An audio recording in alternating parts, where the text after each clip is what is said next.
तनिष अग्रवाल जी। राधे राधे महाराज जी। महाराज जी, मेरा प्रश्न है कि जब आपकी किडनी खराब होने की खबर आपके गुरुदेव को पता चली तो उन्होंने आपसे कुछ बोला था?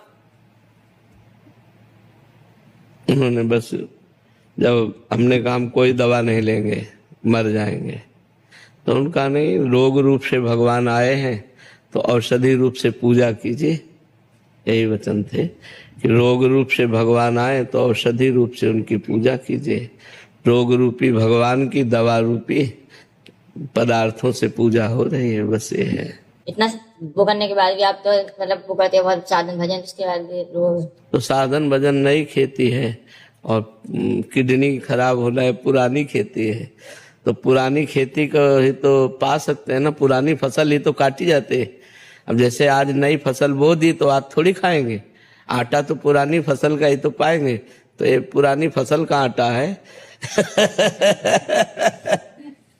आज इस जन्म में हम साधन भजन कर रहे हैं, लेकिन पूर्व जन्म में पाप कर्म बना तो उसका फल भोगना पड़ा। रूबी जी पीलीभीत जी, श्री हरिवंश। श्री हरिवंश महाराज जी। महाराज जी, मन कर्म वचन से पति धर्म का पालन किया जाए और आचरण पवित्र हो तो भगवत प्राप्ति संभव है क्या? नाम जप साथ में, पति में भगवान की भावना और नाम जप करते हुए पति की सेवा, तो भगवत प्राप्ति संभव है।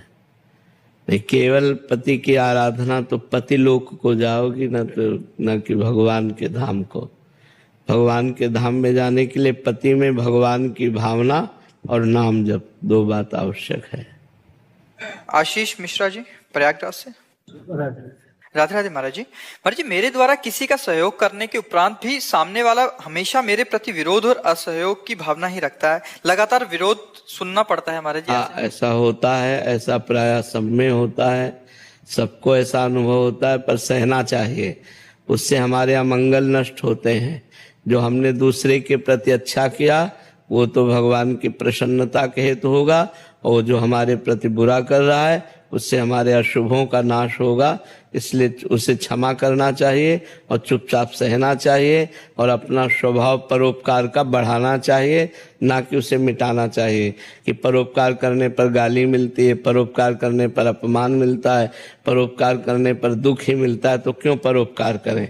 नहीं, परोपकार भगवान की प्रसन्नता, परहित सरिस धर्म नहीं भाई, सबसे बड़ा धर्म है परोपकार करना। हम परोपकार करते रहें, बदले में जो हमें दुख या गाली मिलती उसे हम सह लें, तो हमारे पाप नष्ट हो जाएंगे और भगवान की कृपा हमें प्राप्त होगी। आशीष साबू जी इंडोनेशिया। जय जय राधा वल्लभ, श्री हरिवंश। महाराज जी, मैं इंडोनेशिया 30 साल से रह रहा हूँ। आपसे और राधा वल्लभ जी से 2 साल से जुड़ा हूँ। महाराज जी, मैं आपको गुरु मानकर राधा नाम से जुड़ा और भरपूर आनंद पा रहा हूँ। उससे पहले शिव पार्वती जी की कृपा थी, जिससे मुझे जीवन में सब कुछ प्राप्त हुआ। अभी जब मेरी तबीयत खराब हुई तो मेरा विश्वास शिव और पार्वती पर ही अधिक था। मैं आपसे मतलब आगे का कि राधा नाम को पकड़ना चाहूं और साथ साथ में शिव और पार्वती जी को भी छोड़ना नहीं चाहता महाराज जी। नहीं, छोड़ने की जरूरत ही नहीं है, सब एक ही है।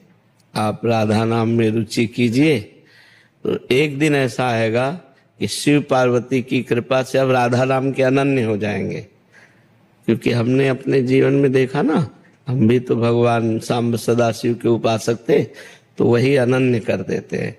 फिर मन है, चाहे जितनी संपत्ति आवे या विपत्ति आवे, फिर एक में ही मन रमता है। अब वो आगे चल कर आएगा, अभी तो आप जपते रहो और जैसा चल रहा है वैसा चलाते रहो, आगे चल कर आएगा। प्रियंका शर्मा जी फरीदाबाद। राधे राधे महाराज जी। महाराज जी, मुझसे नाम जप बहुत नहीं होता ना, सबसे कठिन नाम जप, हम यही तो कहते हैं। सब लोग, तो आपकी बात नहीं, सबकी बात, सबसे कठिन साधना नाम जप की है। किसी एक नाम को 4 घंटे जप के दिखाओ, बहादुर हो तो, सबसे कठिन बात है। फिर 24 घंटे भजन, यही तो बड़ी बात है। जैसे राधा, तो 4 घंटे केवल राधा राधा राधा राधा। आप देखो मन आपकी हालत खराब कर देगा। ऐसे हम थोड़ी देर ये किया, थोड़ी देर ये किया, पूजा किया, आरती किया, ऐसे लग जाएगा। लेकिन 4 घंटे बराबर किसी नाम पर एकदम लगा देना, ये सबसे कठिन। भजन सबसे कठिन बात है, नाम जप सबसे कठिन बात है। हरिओम मिश्रा जी।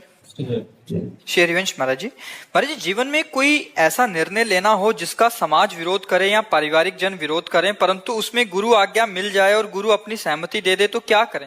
और परिवार जन किसी की भी बात नहीं माननी चाहिए, फिर गुरु की बात माननी चाहिए। पर यह है कि